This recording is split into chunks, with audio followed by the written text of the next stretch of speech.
Yeah, 1,000 years. 1,000 years.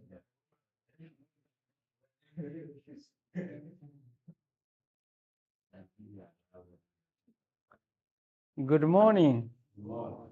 How are you? Thank you so much. Will you help me connect this? I just forgot this one.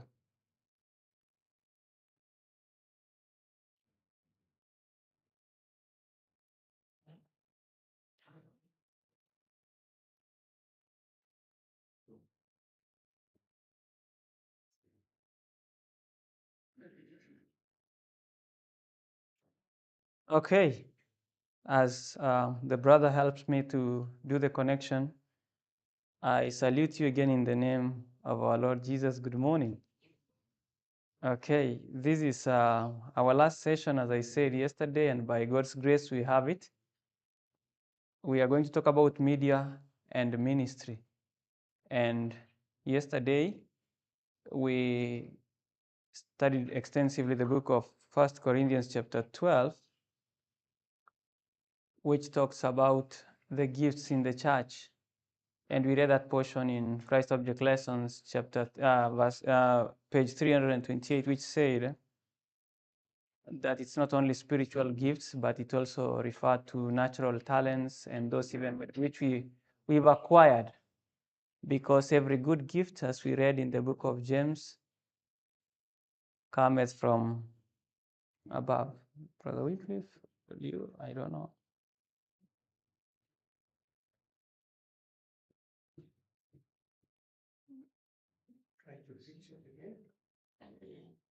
Okay.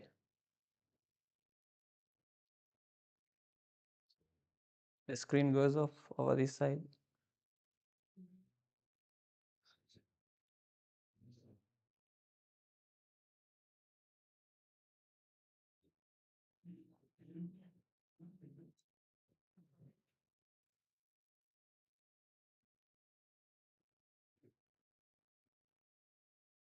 Now I cannot see it here. Control P. Just do it. No problem. Okay.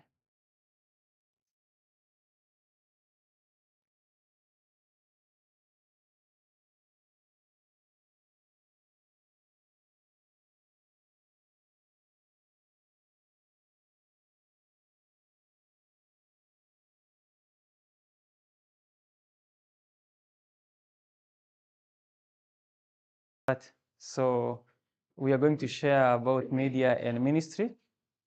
And media is just one part of the gifts and the talents that the Lord has given us to share the gospel. Just the way we have many ways of doing evangelism, media is one of those ways of doing evangelism. And so I just want us to go to this verse we read yesterday again, that's which says, every good gift and every perfect gift is from above and cometh down from the Father of lights. Oh, sorry. The Father of lights, with whom is no variableness, neither shadow of turning. So we ask, is media good? So it comes from above, because the Lord has endowed us that way, and He has given us this privilege of using it. And so I think we had covered these portions. Let me just go to media. What is media? For sure, a definition for media. Media is derived from the Latin word medias, which means middle or intermediate. Media is defined as channels or tools that are used to store, transmit, or deliver information or data. So media is a channel. It's what comes between the source of information and the end of the information. I'm asking you right now, which medium am I using to transmit information that I have to you?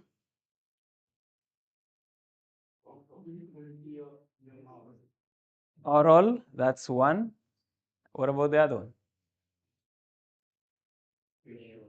Yeah, we are now having a projector and a computer to transmit that. So you get the point. So what acts between me and you is what is called the medium. Now, medium is singular and media is plural. So when you hear media, you just know these are very many mediums. Now, that English doesn't exist, but you just know these are media. I think that's very clear.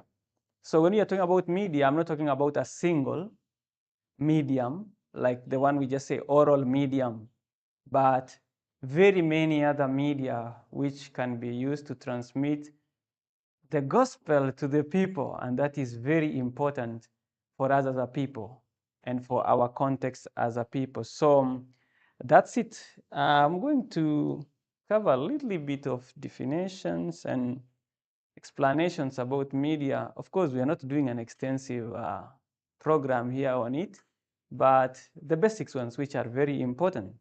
We have history of media, how it has been developing. They call it evolution of media. And I think this is now the right place where the word evolution can be used.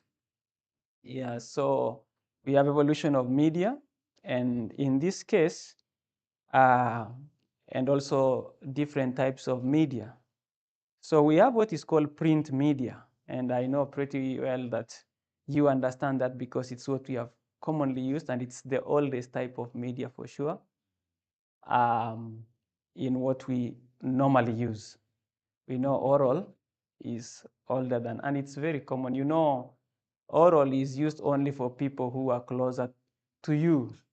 But when someone is far from you, you need now to employ a different medium to reach them. And in this case, print media is the oldest. And in print media, we have several categories. We have books, magazines, newspapers, brochures, newsletters. What else?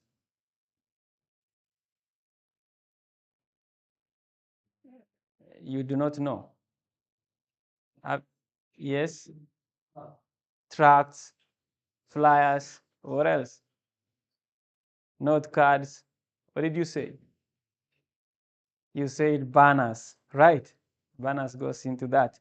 So, and actually print media has been in existence for a longer time, but at around 1500s, it's when it became more, how do I say, more powerful. And what do you think made that to happen? Yeah, because of the coming up of, was it called a press? Yeah, by who? Yeah, Gutenberg. When he invented the press, and it made now the availability of books to be quite easy. Otherwise, before then, people had to write on hand. And now you realize that this is the moment when Protestant Reformation was going to kick off. And so the press actually came in at the very moment when it was needed for Protestant Reformation. Now that, you know, friends, we've been talking about the loud cry so much. You know that when the moments for the loud cry come, the Lord also has to bring something again into the field, like the way He brought the press to herald the Protestant Reformation, right? So that's why we must be very keen with media, especially in the context of our generation, to herald the loud cry.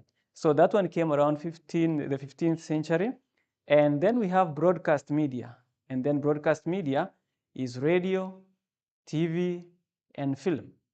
This also still sound very old, and we refer the print and the broadcast media as the traditional media. So naturally or commonly, we refer them that way. These are the traditional media because they have been in use at least extensively for a while. And radio, now you know radio. Yeah, and radio has two correspondents, the one who is sending from the other side and the one who is receiving on the other side. Now, you realize that radio, TV commonly, I know for us, when we say TV, it refers to that screen. Right, but TV refers to the transmission of that information that can be received through that screen. The screen in itself is not called TV, but we have called it TV because we were used to that. Even when you hear the word radio, you know it's that small set, but it's not that one only. It also refers to the place, to someone sending over the other side.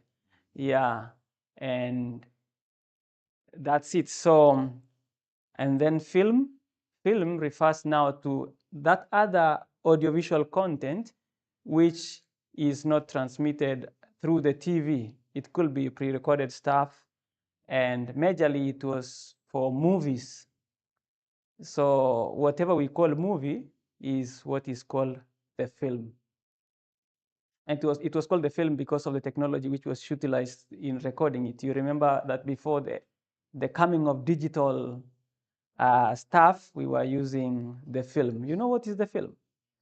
Yeah, that thing which we call in Kiswahili or our common language negative. That one which, when you had an analog photograph, it was stuck behind your photograph. Right. That's the thing. Now, which we call the tape. So that's how film was actually done before. But right now we are in the digital generation. What do people use right now instead of that? Yeah, memory cards. We call them micro SD and SD, SSD, XD, and so forth, and the rest of the things. And then we come to the era of, that one was 20th century. Actually, I think the very first radio was done in 1898 by someone called, he was from Italy, he's called Marconi. And then we come to the era of the TV, 1920. So our Adventist pioneers didn't actually get the privilege of the TV, most of them. And then, but the TV was still localized until 1950, and then it became quite extensive.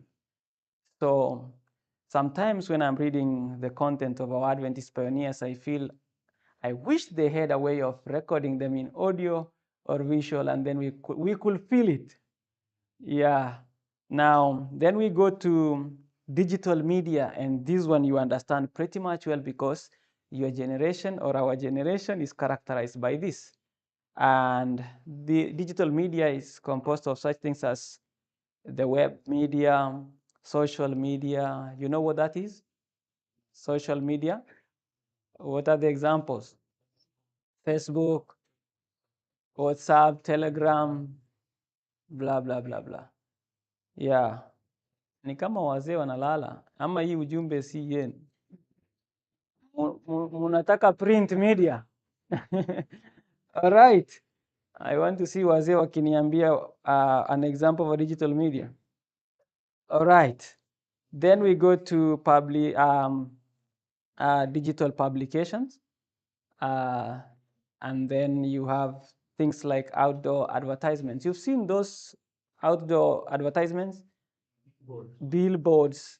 How do I describe them? I'm not talking about the banners. You know, the ones which they are like TV screens. Yeah, those are the ones I'm referring to. So those are the examples of digital media, and they are of the 21st century. So that means the people who existed before the 21st century might have not experienced digital media.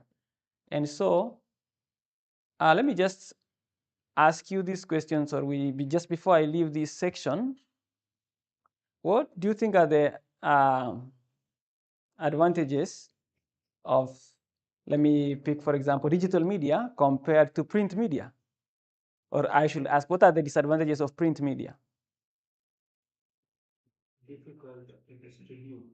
Difficult to distribute because the vehicle must leave Nairobi very early in the morning to distribute the newspaper to the other direction. You understand? Yeah. What else?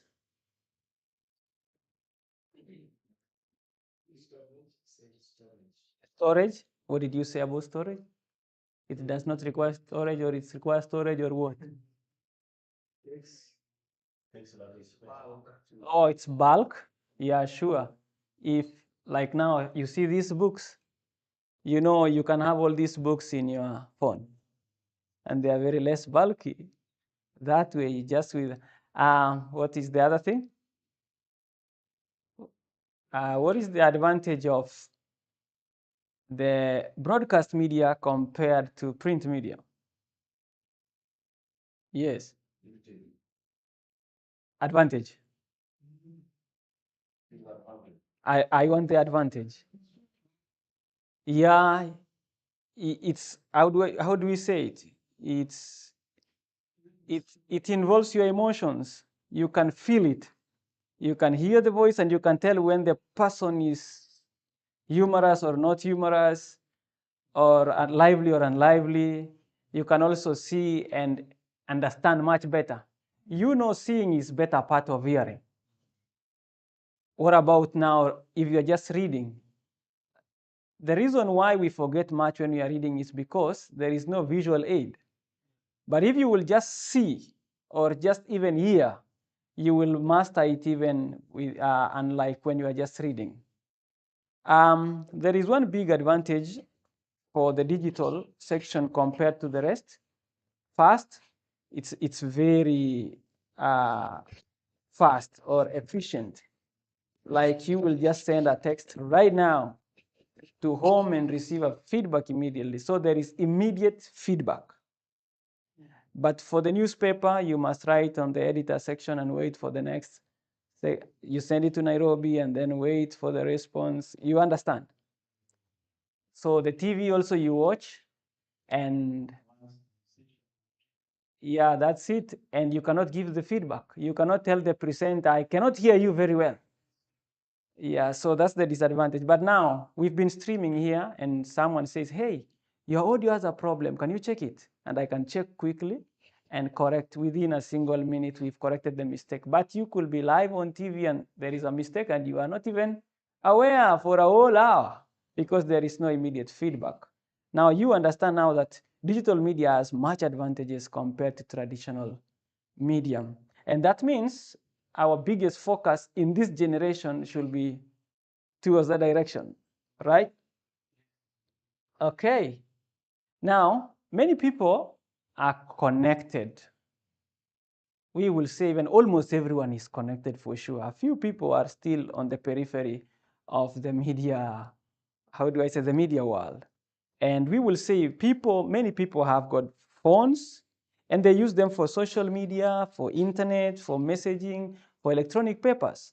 Even you, maybe you are subscribers of newspapers, and you use them. You use your phone rather than getting the Daily Nation. I don't know what's that in Uganda. Daily Monitor or New Vision. Yes, East Africa. So you have it in your phone.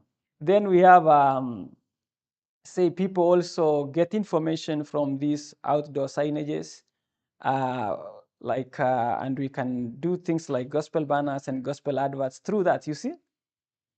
And then people also have got TV. I call it monitor stroke TV because many people will understand them as TV. If I was speaking to an elder, I will just say, do you have a TV? That means, do you have a screen? But you, this generation, you understand when someone says a screen, it's not necessarily a TV. Yeah, TV is the one which sends the signal, yeah, through that screen. But you can have the screen without the TV. So that when we talk about the problem with the TV in our homes, you should not just think like, if you have the screen, Citizen will cast through your screen. No, you can have your screen. Instead of even having a projector, we can have a big screen there and we are casting it that place. And when you are not casting it, no one can cast it without us giving you understand? So that's it. So, and people have these monitors or TV, and they use them even for social sites because you know the smart TV, the smart screen, which can be linked through the internet, and then you can access all that information. Now, if the minister understands that, you do not fix yourself as though, yes, we've got much emphasis on saying we should be having our hard stuff.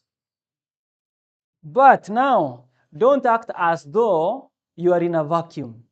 Understand your environment as a minister and be dynamic. That's how you are going to be relevant with the gospel. Otherwise, you will be irrelevant. You will be you will be targeting a very small group. Now, if you are going to speak to the youth about the gospel, hardly will you really reach them through this print and whatever. For example, if we are printing a magazine, will we reach them? Yeah, no one even will. Brian, you try that sometime. How was it going? You were printing the Bible instructor. Was it called the Bible instructor? Right. But if it was digital, it will be more efficient. I think you could try that once again. Many people have computers and they use them for pre-recorded content, for internet, and even for electronic documents. Now, most of you people have a lot of stuff in your computers, documents from pioneers, from everywhere, from every writer in your computers. Is that the truth? Yeah. And then people also have got these things, we call them audio speakers and radio sets. And almost everyone has one. At least you work with it. They are now basic things. When you are alone in the farm, you put your flash disk or a thumb drive with your music and you can listen. And that means if we understand that, it means we can devise a method of reaching those people with content, right? So if we understand that these people have these devices, we can prepare content which can reach them through those devices without just limiting ourselves to one target. There was a time when the TV was the thing. But right now, it's not so much the thing. Even the radio. If you today bought an airtime on a radio station to preach, it may be pretty expensive, but you may not reach as many as you thought you could. There was a time when the radio program was playing and you didn't have an option but to listen. Remember those days when Pastor Pius Moiro was preaching? And we will listen to it.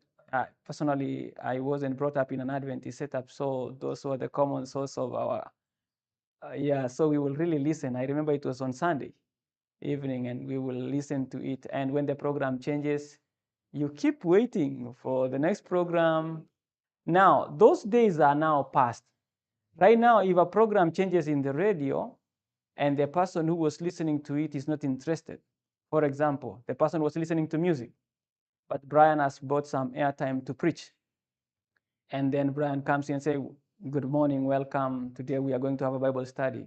And, oh, what's that? Switches to the next section because the person is no longer fixed to the program, unlike before. And there is theory in media which is called magic bullet theory. It says media can send information into your brain and it acts magically. Like we will say, the radio said, and it was a very big authority. You remember? It was in the TV. Didn't you hear the radio said? Yeah, but right now, that thing has so much shifted. And the reason is because of availability of much information and a lot of fake news and a lot of, right now, if you saw something, you will ask, is that really true? So the level of doubt has increased, but before we trusted. So if you got an airtime on the radio, the people listening will really trust it. But today that thing has really changed. And that means we should also know that times have changed and we should be thinking along the people. Now, there are a few facts here. I have a sample for you, 3 of them. The internet is the library of the 21st century. Is that true? You need to build a physical library right now. Maybe an e-library, not a physical one, because many people want to read at their own convenience. Personally, I found myself so much reading when I'm traveling. So when I am in the vehicle and I'm heading home, that's when I pull my phone and I read and I read and I read and I read. And you see the advantage is that you can read and make your own notes at the very time, go to the dictionary, go to the, how those things are connected. And so we will easily say the internet today is the library. You will go to the library those days to look for information. But where do you look for information today? Yeah, I was in, when I was in college, for sure, let me tell you the truth, I went to the library, but I was wondering, what am I supposed to be doing here? Because all the information I need, I will just get in the internet. So that in my days, not so far from now, going back, the internet was already taking it up. What about right now? The internet has taken it. So that you must, if you must have books, they must be in the internet rather than in a physical place. The media house is the press of the 21st century. Whatever the press was during the time of Ellen White is what the media house is today. Am I lying or am I saying the truth? There is no much investment in terms of time and resources by people on the press right now compared to the media. So then the other thing is that what the book did is what the video does today. So you see, there was a lot of emphasis on books and people really read. But right now, everywhere in the society, do you find people reading or watching? Watching is the dominant thing that people do. Even if you have to package information which can be read, you provide a video with the captions and someone can read along. You've seen it. So the music plays in the background while the text keeps moving. And that's how people can read some info. Because this generation is characterized by that. And Christians like us and workers should realize that and should not appear as though they do not understand. I'm not saying that we make a deliberate, complete shift from the print, but understand our circumstances, and then we can be relevant with the gospel. For I think when all these media have been invented, they have played part in heralding the gospel. Just the way we said when the press came, the main book that was published was the Bible. And it took the day. For those times, actually, it was the prime thing. But right now, we say digital media is now something that we should consider as a church. And that's it. What should the church do in this understanding of all this that we have talked about? You should have internet presence as a church. And this is through websites. So the church should develop or build websites and blogs and e-libraries rather than pretending not to be seeing. The church should just keep moving. And the audiences that we can maintain through the print, we keep them. And the ones we can embrace through the internet, we receive them. Amen. Yeah. Then the church should also invest on audio studios and audio equipment, because while visual is very important, visual and accompanied with audio is almost dead. Am I saying the truth or false? Right. Are you still with me? Yes. All right. So why should we have these places to record audios for visuals, to record music? You realize that very few people of our faith think it's important to record music. Music is an integral part of the society as we speak. Is that the truth? And I'm talking about the sound. The visuals, many people listen to music because it appeals to them. And much information is relayed through music. That's the truth. And so instead of the church closing their eyes we should invest on these things. We should invest on skills on audio production, and I will say almost more categorically for music production, because I remember the days when we embraced this message on music reform, and we do not have our own people. So you go to the studio, you do not even know what exactly you are supposed to produce. But you say, we want good music. And the person will ask you, but it feels so dry. Should I add something? I remember my brothers went to the studio and they said, no, don't add the drum.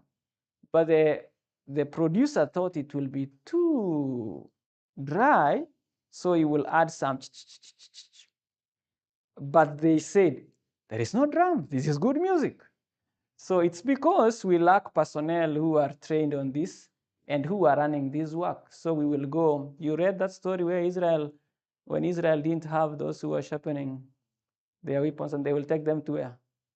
To the Philistine, to sharpen them for them. And then they wanted to go to war with the Philistines.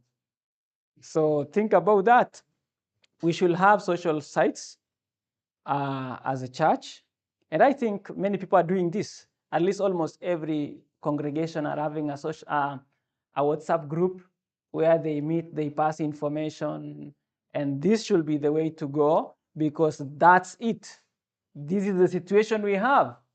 Yeah, it's like what the people were doing in their generation. And when talk about social sites, we should have YouTube channels, we should have Facebook, we should have all these spaces which can be used to give information of the gospel in a relevant way. Because you may not really meet these people on these spaces that you may want them to come. Can we invite them to come to this meeting? Will they come? No, but when they see me post on my WhatsApp status that I have a video, they can click it. They may not be so much in agreement with what I'm sharing, but they can go 6 minutes down and they may go thinking about that, right? But how long will it take me to invite someone to come to this meeting? You understand? So the church should really think about this. And the church should run their own media houses. You realize that the worldly people understood the aspect of media. Let's imagine that the Adventist church embraced media as early as possible. How far will we be in an established media house with credit from the public, from the society? Like maybe the major publishing houses we had, which were really trusted by people. You understand that? Yeah, so, but because the church remained behind and they were still in doubt, and we wanted to go and buy airtime, so that when the time came when this should have been in perspective, it becomes very hard for us to still assemble a people who can trust us and subscribe to our media houses. So, but it's not too late. We can still embrace this and go forward. And in these media houses, we should be recording sermons, testimonies, Bible studies, and educating the masses. By the way, when we talk about the gospel, it's not just about whatever is true. Whatever is true. It may not even be mentioning Christ per se, but is it truth? If it is truth, it has a power of converting the heart and bringing the person closer to God, right?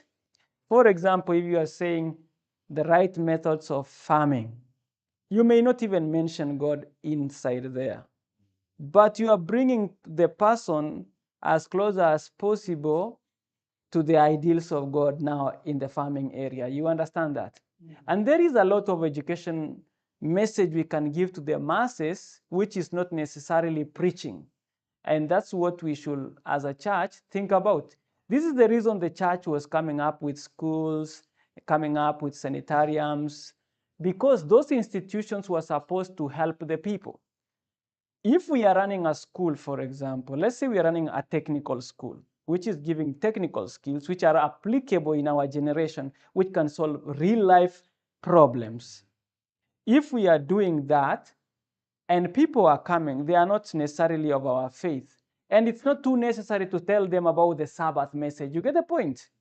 But by making a positive influence in the hearts of the people, even by something which do not appear so much preaching in nature, we are making these people reconnect with God. And that should always be our thought. We should not just think like preaching will only mean, sharing the gospel will only mean I have to speak about a specific subject in the Bible. And that's oftentimes, for example, if someone is going through a tough time, what's the best thing to do for them? Is it to preach for them the Sabbath? Is that their need at the moment? Don't we show that we really do not understand circumstances when we try to do such a thing? Like you go to a funeral and someone is weeping and you want to talk to them about the Sabbath. Is that not being so much? That is being like the friends of Job. When Job was going through the tough moments, instead of coming and saying, we are very sorry, brother, we are praying for you, they began saying, you must have sinned. Can you check? You must be having a problem. Is that comfort? But so I think educating the masses is still an important part of the church, and not necessarily, if you could even make someone just learn how to read, that's a positive thing. They may find a chance sometime to read the Bible. And if not, that should not be your worry. At least you made a positive impact in life. Let's agree on this, that the phone is the most available medium. Is that true? I know if I asked you, how many of you have phones, mobile phone? How many have screens, monitor screens, the TV? Yeah, in the house, at home, how many have? Let me see. We have 1, 2, 3, 4. So we have 4 people. Out of all these people, 4 people have monitor screens, but all of you have the phone. So that even using this as an example, the phone is the most available medium. And because the phone has brought a revolution to the point that all media have converged in the phone, so that the radio and the TV and the print, all of them are now found in the phone, so that we can easily say now the phone is the thing. If we were seeking to relay information, we should think so much about how people can receive it on the phone. You get the point? Because if you understand this is what the people have, you want to reach them with what they have, but not by campaigning for what they don't have. So in this case, many people use the phones as the primary source of information. For this reason, the church can use this to disseminate the gospel in a more quick way. So the church, we can make video content like sermons, Bible studies, health talks, and how-to videos. You know, those videos we say how to prepare ugali with cold water. That's an example of how to make your mangoes grow quickly, how to deal with aphids. Those how-to videos, for sure, let me just give you a trick. These are the videos which are majorly watched. Yeah, you will say, how to understand Matthew chapter 24. You will easily get many people, because people will always want to solve the problem of how to. So that's I'm not saying we should repackage all our messages in that style, but it has its own space. Then photo content, the church can be doing this, or because apart from videos, we have also images or photos. We can have gospel images, gospel wallpapers. You know what a wallpaper is? Yeah, those images which they are beautiful and they have some information at least. Yeah, that looks like a wallpaper, though this one is packed with information. It's more of a poster than. So that one maybe will be saying Happy Sabbath, and the Happy Sabbath with a very nice fountain or a waterfall. You know that. So, and these things are interesting. And many people will select a very beautiful photo to place on their home screen on the phone or wherever, or on their computer screen, you hardly find an empty screen. You will find it with an information. So if we created these things, though we are a little bit late because the first people went ahead of us. So we are coming late to appreciate this. Meeting posters. I think each time we are having a meeting, we prepare a poster and we send it on the phone and people receive it on the phone. Is that true? Most probably you must have received this information also through a poster of coming to this meeting. So you see that has been the way to go. And then we have nature photos. Now, many people do not appreciate that nature videos and nature photos have a place that play also in relaying the gospel, because it still relates on the beauty of God. But as a church, we must wake up to that and appreciate. Sometimes we wonder, why are these scientists investing a lot of time to do a lot of researches on these documentaries? Why? It should be Christians rather than them. Don't you think this is more of our stuff than theirs? And they will say they are 6 million years ago and we are watching. Instead, we should be saying when God created this, right? And it will have much impact. I think dominantly that is our part. It's not theirs. They have really seized our part. And now, but how many people in the church appreciate that we should invest on that direction? Then we have applications on the phone. The church can actually do this, and Brother Zadok was saying that he with Brian, they were coordinating on how to come up with a Sabbath school application which can be helping us to read. So we have gospel apps like Sabbath school, and then we have Bible study apps and music apps. I believe in your phones you have applications which you use.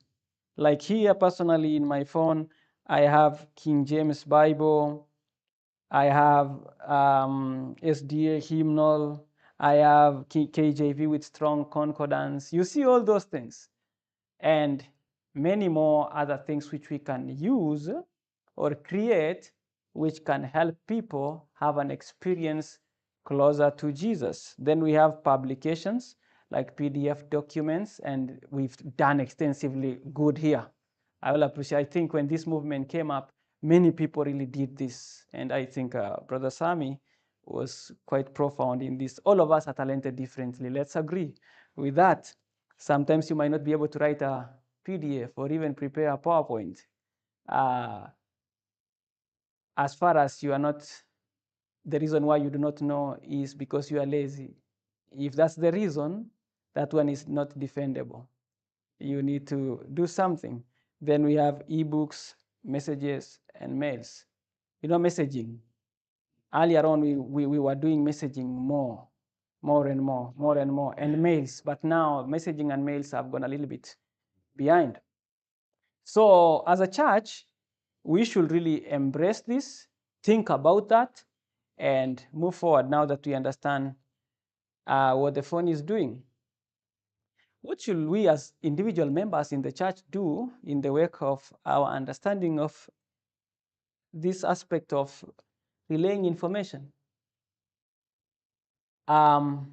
We should acquire skills. Learn basic content creation. Learn basic content creation of audios, of videos, and even of graphic design. So don't just sit there and keep saying, that's a very beautiful poster. Will you try and do something? These things are not so complex.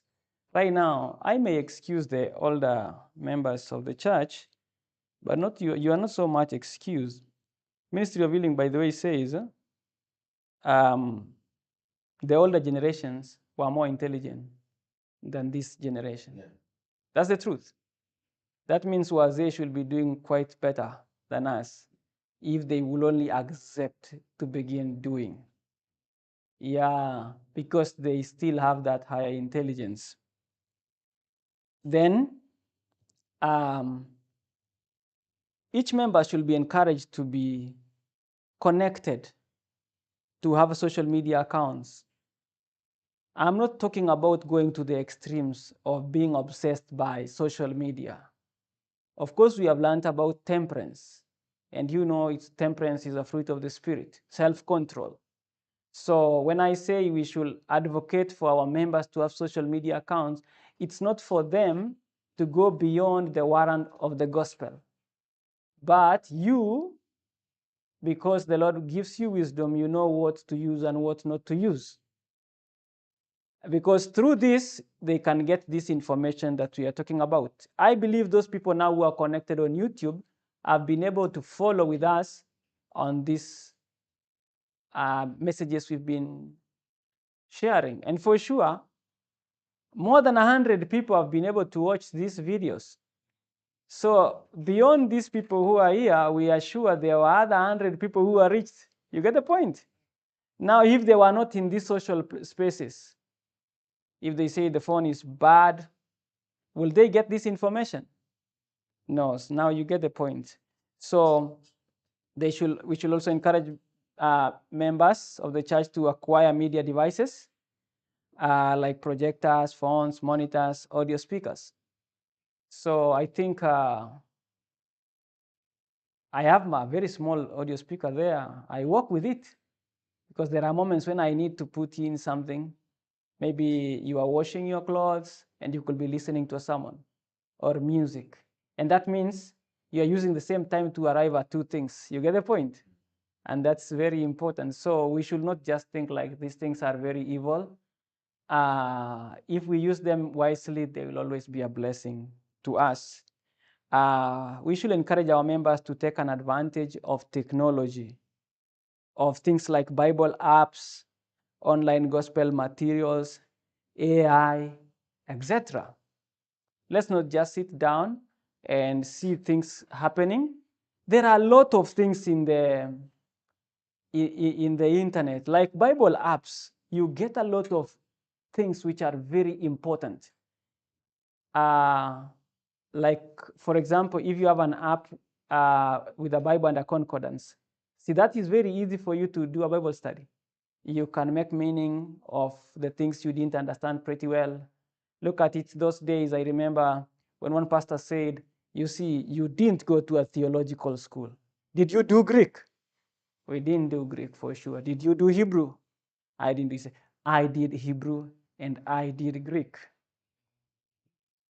So with that, we will really say, sure, we didn't, and so let the pastor settle the thing. But with all these applications, you will say, does the word Elohim really mean God in plural? When you go there into the concordance, you realize that it does not mean that one only, right? And that says the Bible is consistent. But if you didn't get the advantage of that, how many of you have another copy of Strong Concordance? At least 1, 2, 3. We have 3. So you see how limited we could be. But you see, we are ministers. We are sharing the gospel everywhere. Questions will always come. I just use an example. There are many, many other gospel materials which the Lord has allowed us to have. Let's talk about a little bit about AI and the gospel. Is AI welcome to the gospel or unwelcome? It may be, it may be not, right? So what's AI? I know the younger generation will quickly understand what AI is, but the older generation, AI is not artificial insemination in this case. It means artificial intelligence. If you've had a kettle, I know you might have used AI, but this is not that AI we are talking about. This is artificial intelligence. It refers to the ability of machines to perform tasks that typically require human intelligence, such as learning, problem solving, and decision making. Did you get that? You program the machine to do certain things that will otherwise require human intelligence, like making the decision. You need someone to make the decision. So, but now you are teaching the machine to make the decisions, to solve the problems. Like when you say to the machine, 10 plus 10, it should be able to solve the problem. And you agree with me that AI is welcome to some level, right? There might be some levels where you might not welcome it, but there are levels you will really welcome it. It is not good to throw the baby with the bathwater. I mean, when the baby is born, the bathwater is bad. Is that something we should keep? We should throw it away. But should you throw it because it's bad with the baby? No, the baby shall be kept and the bathwater shall be thrown. So let's talk a little bit how to use AI with the gospel. And then we will talk also where we should not use AI for the gospel. So one, we should use it to generate images. And this is very easy. Generate images of Bible characters. Like you will just tell AI, generate the image of Abraham offering Isaac.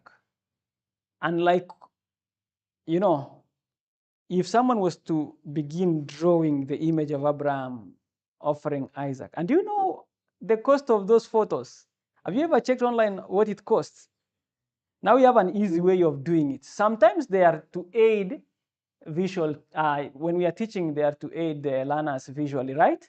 And they have their importance. You know, we've been running prophetic series, and oftentimes we will make slides and put their images because you want people to at least try and figure how this image that Nebuchadnezzar saw, how it was looking like. So AI can help you do that quickly. You can also generate images of different themes. Any theme you will pick. If you are making, if I ask the AI to give me an image on the media and ministry, it can give me something which can represent media and ministry, and people, when they see it quickly, they can associate it with the session that I am teaching. You understand that? The other thing is to generate images for children lessons. Now you understand that children love beautiful things, and for children to be taught, it's very normal to see that the teachers must use pictorials. So in that regard, AI can really help you. Is there any evil in that? You say, generate the image of Abraham. Now you will tell me that image is not Abraham. And that could be true for sure. But if someone was to sit down and draw the image, is that Abraham? Yeah, so it's just like we are making things easy, and that's negotiable. I'm not making here a dogma where someone must abide by, but I'm giving an opinion there. And then the other thing is to create content in multiple languages. AI now is very useful in translation. So if I wanted to convert this, my presentation, to be in French, I will just convert it to go to French and then make minimal adjustments. If I wanted to convert it into Baganda, it will convert it into Luganda, not Baganda. Okay, the people, Baganda. The language, Luganda. Now it will convert it. So we use it for translation. And have we been able to use AI in translation? Yeah, that's what we've been doing for sure, Brian, in translation of our works into Kiswahili lessons and all this stuff. That's what we've been doing. We use AI. Then once it's generated, you proofread and correct the mistakes that the AI has done.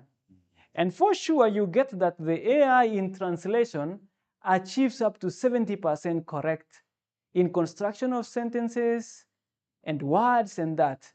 How long will you take in doing that as an individual? You know, when I began translation, I was doing it like I read the text, then I translate it. It's not an easy thing, my friends. We actually we did that 28 fundamental principles. Since I don't know, we began the issue last year, and this year we did the lesson in my command also. Right. Yeah. You hear that.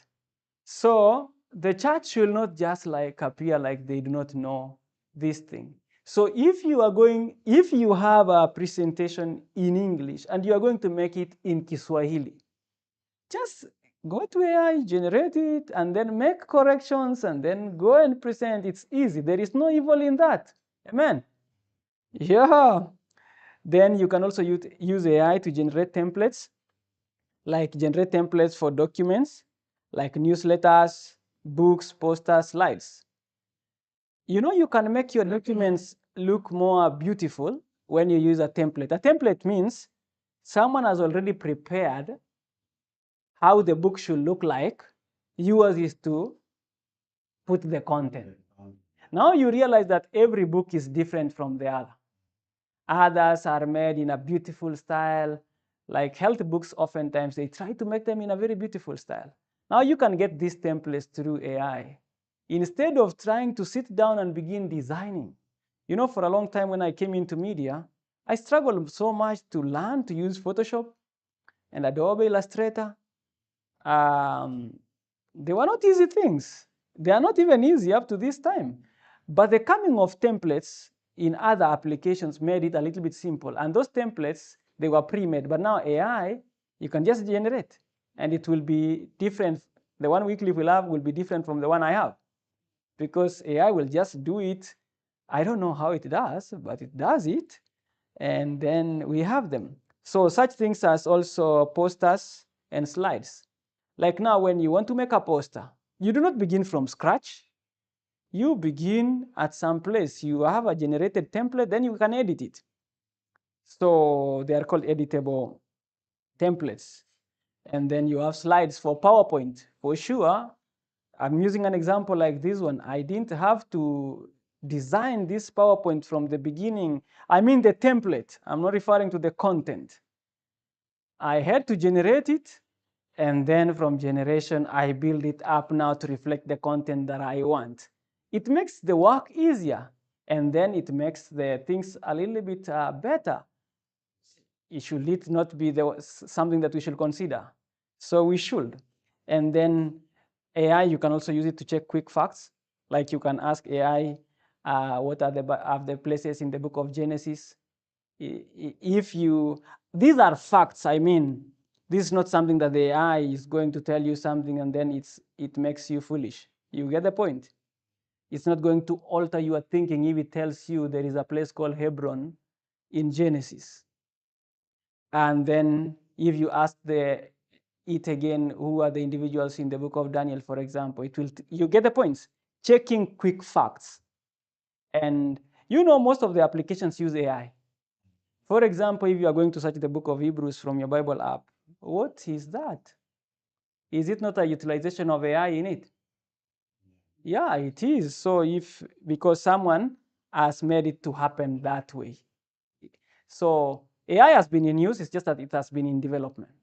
And it's now becoming quite open, and it's extending to other fields which we didn't expect. Now, also having said that, let's talk about things we shouldn't actually use for AI, which I personally think they are unethical. For example, generating sermons and Bible studies. You should not use AI to do that. Hello? Hello? Are you listening to me? I want to make this point much stronger. Don't use AI to generate Bible studies or sermons. Why? Because the Lord will want to use us because we are thinking and we are emotional in nature. AI, you realize it's an intelligence, but does it have emotions? Yeah. So you should not generate sermons using AI. And you should be developing your own sermons. The only thing you can use AI is to do check quick facts. If you want to check this verse which says, thou shalt not muzzle the ox, all right, that's okay, because that's a fact, it's there. But you cannot ask AI, give me a sermon on media and ministry. And then it gives me media and ministry, and mine is just to check, like, I don't want that, I don't want that, I want that, I want that, I want that. In this sense, who is giving me the sermon? Is the AI. Yeah, but who should be giving it? We are co-workers with Christ. You get the point?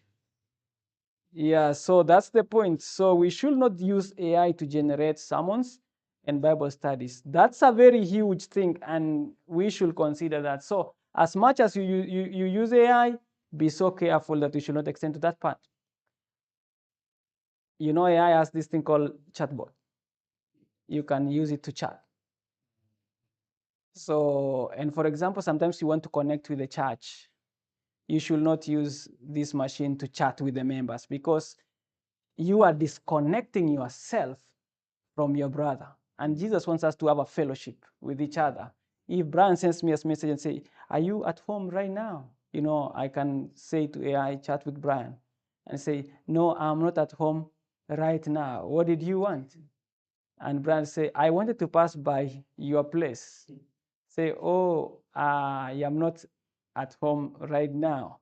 You know, Brian will think I am making a hearty conversation with Kosgei, but for sure, it's not me. How much do you know when you think someone didn't communicate with you, yet you made a decision out of that? You know, that's very sad. So I should think like as a people, yeah, as a people, we should not embrace that aspect. We should not use AI to write music, poems, or books. Because you can ask AI, write a book about Daniel 11, and it will do it. Yeah, so I mean, you wanted to make a commentary on Daniel 11, it will do it. Or you will say to it, write, suggest to me a very good theme, and it will give you the theme. And then you say, out of this theme now, generate a Bible study. And you say, use what resources? Use Bible resources and Ellen White resources. And it will combine all of them, and it will give you what you want. And then you say, or a what? Yeah, PowerPoint. And then,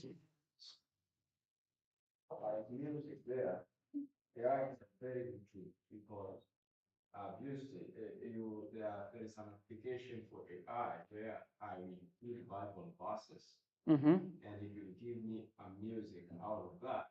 It helps me to memorize that verse because now I am able to play the music and it will be able to get me those verses. Now I will struggle because I'm not a musician to put the verses together. If I want to put the whole of the three angels message, I give it and I tell him to give me music without drums.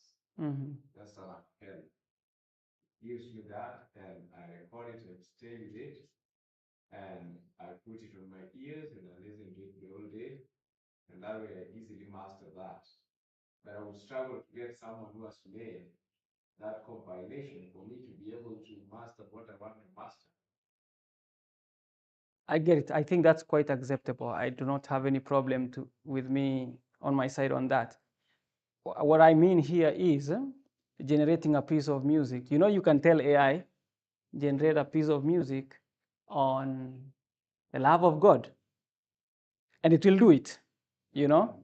And out of that, what it gives me, it will make the arrangement, even suggest to me the tune, and then I can go to the studio.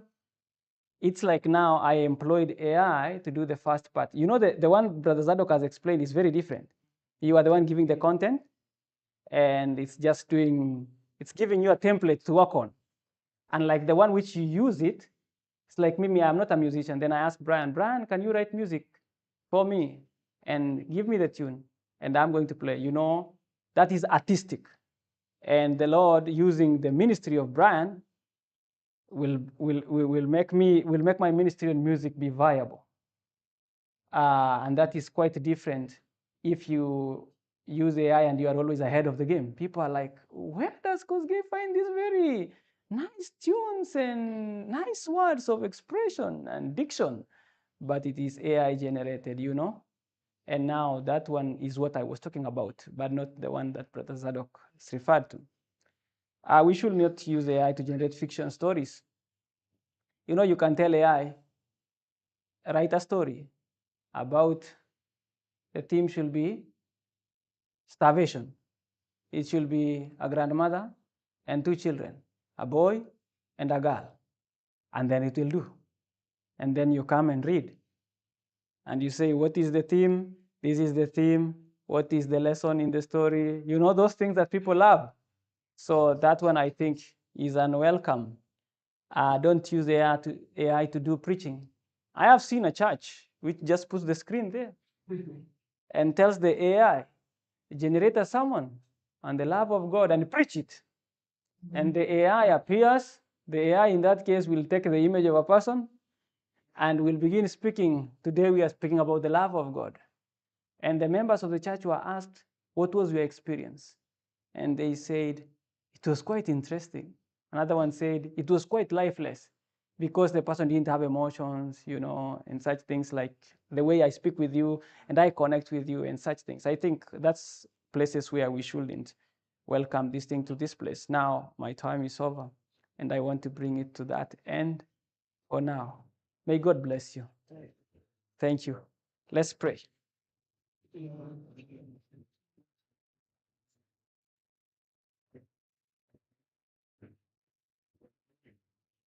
Our precious God in heaven, we praise you for your love and blessings. Thank you for this privilege you've given us to connect with you and to speak with you about how we can be very effective in ministry through media. We pray, Lord, as much as there is still much to be learned, help us to move step by step to the point when we can reach the ideal. Bless us as a church to bring all the ministries and all the gifts for the finishing of the work, even unto the loud cry. Thank you for hearing our prayer. We pray in the precious name of Jesus Christ, your Son. Amen.